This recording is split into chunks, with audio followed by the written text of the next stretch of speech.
Rumah sakit yang masih beroperasi setelah tutup. Malam itu, gerimis turun membasahi jalanan kota kecil bernama Sukamurni. Kota itu terkenal tenang. Tidak banyak yang istimewa, selain sebuah bangunan tua besar di pinggiran jalan raya. Rumah Sakit Kartika Medika.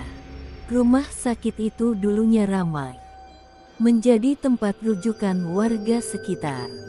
Namun setelah terjadi kebakaran besar di lantai 3 yang menewaskan puluhan pasien serta 2 dokter, bangunan itu ditutup. Pemerintah setempat memasang papan besar bertuliskan, "Ditutup, dilarang masuk." Namun anehnya, warga sering melihat lampu-lampu menyala di jendela rumah sakit itu setiap tengah malam. Beberapa bahkan bersumpah mendengar sirene ambulans yang masuk ke halaman, padahal rumah sakit sudah mati total bertahun-tahun. 3 sahabat SMA Raka, Andin, dan Bayu adalah remaja yang gemar membuat konten horor di YouTube. Mereka mendengar gosip seram tentang rumah sakit tersebut. Katanya kalau masuk ke sana lewat pintu IGD, kamu bakal lihat perawat masih kerja, ucap Bayu dengan nada menantang. Raka tersenyum sinis. Bagus banget buat konten. Besok malam kita masuk. Andin, satu-satunya perempuan di kelompok itu, mengernyit. Kalau gosipnya benar, gimana? Itu bukan sekadar cerita, Rak. Banyak warga bilang ada yang hilang setelah masuk.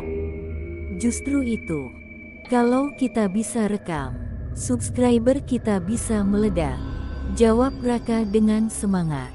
Akhirnya mereka sepakat datang malam Jumat. Jam menunjukkan pukul 11.45 malam. Ketika mereka tiba, udara dingin, kabut tipis menyelimuti halaman rumah sakit yang penuh dengan rumput liar. Mereka menyalakan kamera dan mulai merekam. Bayu mendorong pintu IGD yang seharusnya terkunci rapat. Anehnya, pintu itu terbuka pelan dengan suara berderit panjang. Begitu masuk, mereka langsung mencium bau campuran obat, debu, dan bau anyir yang mirip darah basi. Lampu neon di langit-langit IGD berkelip-kelip, lalu menyala terang sendiri. Andin terdiam. Siapa yang nyalain listriknya? Bukannya udah diputus? Raka menelan ludah, tapi tetap mengangkat kamera. Justru makin bagus. Mereka berjalan melewati ranjang-ranjang tua berkarat. Tiba-tiba, terdengar suara roda berdecit. Dari ujung lorong, sebuah ranjang pasien bergerak sendiri, seolah sedang didorong oleh seseorang yang tak terlihat. Bayu menyorotkan senter ke arah ranjang itu. Saat cahaya jatuh ke sisi kanan lorong, mereka melihat sosok seorang perawat dengan seragam putih lusuh. Wajahnya tertutup masker.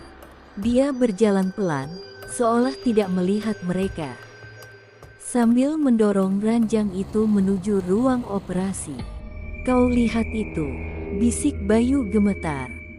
Andin hanya bisa mengangguk, tubuhnya kaku. Raka, meski ketakutan, justru semakin bersemangat. "Ikuti dia." Kamera tetap jalan. Mereka membuntuti sosok perawat itu. Saat tiba di depan ruang operasi, perawat itu berhenti, lalu menoleh ke arah mereka. Saat topi dan masker bergeser sedikit, mereka melihat bahwa di baliknya tidak ada wajah sama sekali, hanya kulit kosong. Andin langsung menjerit, tapi suaranya seperti tertelan oleh keheningan. Lampu ruangan mati total, lalu menyala lagi. Sosok itu hilang. Mereka melanjutkan eksplorasi ke lantai 2. Di sana, suasananya lebih mencekam. Terdengar suara orang-orang mengerang kesakitan dari balik kamar pasien. Bayu memberanikan diri membuka salah satu pintu kamar. Di dalamnya, seorang pasien pria terbaring di ranjang dengan selang infus di tangan. Wajahnya pucat, matanya melotot ke arah Bayu. "Sakit sekali," gumamnya dengan suara lirih. Bayu kaget setengah mati. "Astaga, dia hidup, Rak, kita harus tolong dia." Tapi ketika Raka menyorot kamera, tubuh pasien itu membusuk seketika. Dagingnya hancur, kulitnya meleleh, dan akhirnya tinggal kerangka yang masih menoleh ke arah mereka. Andin langsung muntah di lantai. Tubuhnya gemetar hebat. Mereka berusaha mencari jalan keluar, tapi setiap lorong selalu kembali ke titik yang sama. Seakan-akan rumah sakit itu menggiring mereka naik ke lantai 3. Lantai yang pernah terbakar. Saat tiba, udara di sana jauh lebih panas. Bau daging terbakar tercium sangat kuat. Dinding penuh jelaga hitam.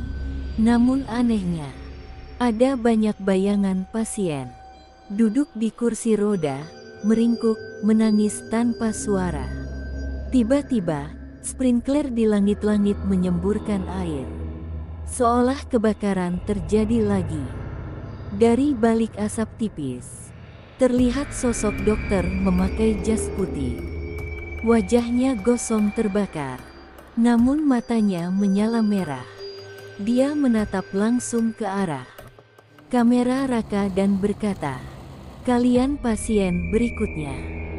Tiba-tiba terdengar suara sirene ambulans dari luar. Mereka berlari menuju jendela, berharap bisa melompat keluar. Tapi yang mereka lihat di halaman membuat darah mereka membeku. Puluhan ambulans berwarna hitam dengan kaca gelap berjejer rapi. Dari dalam, keluar tubuh-tubuh pasien dengan kulit terbakar. Sebagian tanpa kepala, berjalan ke arah rumah sakit, seolah hendak masuk kembali. Andin histeris. "Kita harus keluar sekarang." Namun pintu-pintu di lorong menutup satu persatu, mengunci mereka di dalam. Dari belakang, terdengar derap langkah banyak orang. Saat mereka menoleh, terlihat puluhan perawat tanpa wajah berjalan mendekat, membawa jarum suntik raksasa dan alat bedah penuh darah. Raka, Bayu, dan Andin berlari sekuat tenaga ke tangga darurat. Tapi tangga itu terasa tidak pernah berujung. Semakin mereka menurun, semakin panjang dan gelap. Andin terjatuh, jarinya terluka. Darah menetes ke lantai. Tiba-tiba dari kegelapan, tangan-tangan kotor terjulur dari dinding, menarik tubuh Andin. "Tolong aku!" teriaknya histeris. Raka dan Bayu berusaha menariknya, tapi genggaman tangan-tangan itu terlalu kuat. Dalam hitungan detik, tubuh Andin ditelan ke dalam dinding, meninggalkan hanya suara jeritannya yang menggema. Raka dan Bayu berlari tanpa menoleh lagi. Entah bagaimana, mereka akhirnya berhasil keluar dari pintu IGD. Udara dingin malam langsung menyambut mereka. Rumah sakit itu tampak gelap dari luar, seolah tidak pernah hidup. Bayu menangis. "Andin, kita tinggalkan Andin."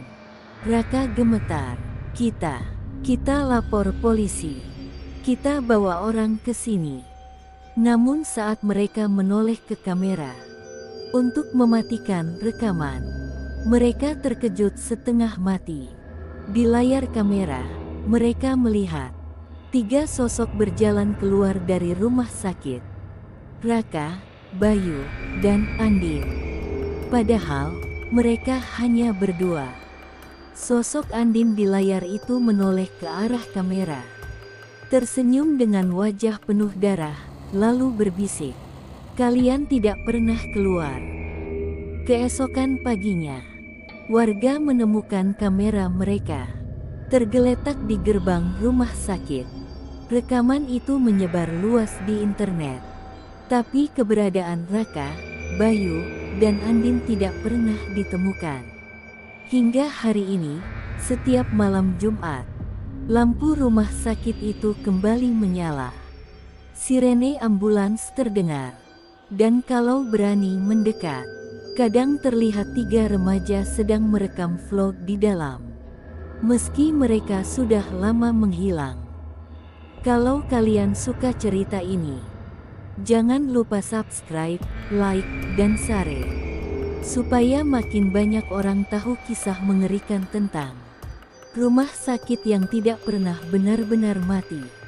Dan ingat, kalau kalian mendengar suara sirene di tengah malam, pastikan itu bukan berasal dari rumah sakit yang sudah lama tutup.